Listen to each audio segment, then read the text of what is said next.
დღეს თაკომ ასე ცემა ტყეპით წამიყვანა ნურთაილში. თაკო ამ ეტაპზე ფული არ მაქვს მეთქი. კი ბატონო, ფასდაკლება აქვს ამ მაღაზიას, მაგრამ ფული არ მაქვს მეთქი. შედიო ბიჭო, შენო და წესიერად მელაპარაკეო. აქო ირანული, თურქული და ესპანური ფილებიაო. იტალიური მასალების წარმოების წესით არის დამზადებული ენას ნუ მიტლიკინებო.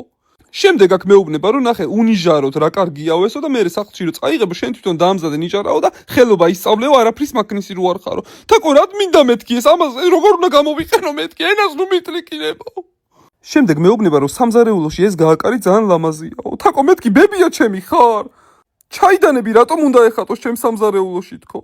შემდეგ ძლივს რაღაც მომეწონა თაკო ნახე რა ლამაზია მეთქი. არაო ეგ ლამაზი არ არისო, აი ეს არის ლამაზი ყვავილებიანიო შენო კონტენტიო ქალური გაქვსო და ნონა პერსონაჟი ყავს და ეს უფრო მოგიხდებაო მეთქი ეს შეურაცხყოფა შენ ჩემთვის არ უნდა მოგეყენებინა მეთქი და ვეცი.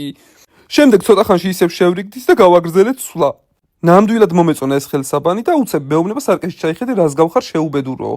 მე რას ვგავარ მეთქი თაკო, მე რას ვგავარ მეთქი კიდე ვეცი, მაგრამ საბოლოო ჯამში თაკო მომერია.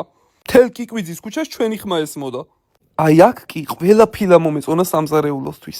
თაკო ნახე რა ლამაზია თქო, არაო, წამოდი ქვემოთ ვნახოთო. შემდეგ რაღაცა საზომი დაინახა, მიდიო შედიო ერთი უნდა გაგზომო. მეთქი რა უნდა? აჰა, ჩავჯექი. შენ ხო არაკაცური ტანი გაქვსო, არაფერში შენ არ ვარ გიხარო. გავღიზიანდი და უკვე ასე მოთმენ აღარ შემეძლო და გავეკიდე ამან ახლა ნახოს მეთქი.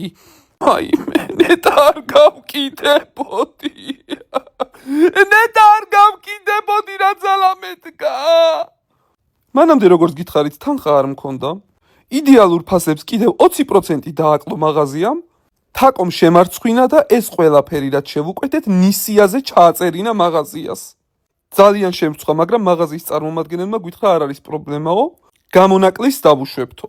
ხო შეიძლება ერთხელ კაცათო ვიგრძნო თავი.